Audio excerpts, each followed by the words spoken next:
খালি পকেটে, খালি মানিব্যাগে ঘর থেকে বের হবেন, ভরা পকেটে আপনি ঘরে ফিরবেন ইনশাআল্লাহ।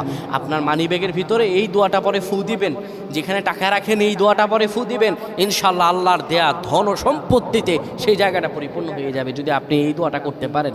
এক ভাই সৌদি আরবে থাকেন, উনি এই দোয়াটা পরে ফজিলত পেয়েছেন, আল্লাহর কসম করে বলেছেন উনি এটার ফজিলত পেয়েছেন। শুধু তাই নয়, পৃথিবীর বুকে অসংখ্য মানুষ আল্লাহর ওপর ইয়াকিন করে এই আমলগুলো করেছেন এবং ফলাফল পেয়েছেন। আপনিও পাবেন ইনশাআল্লাহ।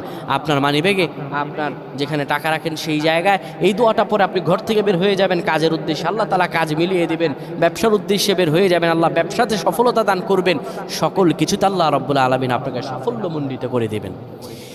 এই দোয়াটা আপনারা পড়বেন, মানিব্যাগটা হাতে নেবেন, কিংবা যেই জায়গায় টাকা রাখেন ওই জায়গাটার মধ্যে আপনি এই দোয়াটা পরে ফু দিবেন। এই দোয়াটা হলো ওয়াকাফা বিল্লাহি ওয়াকিলা।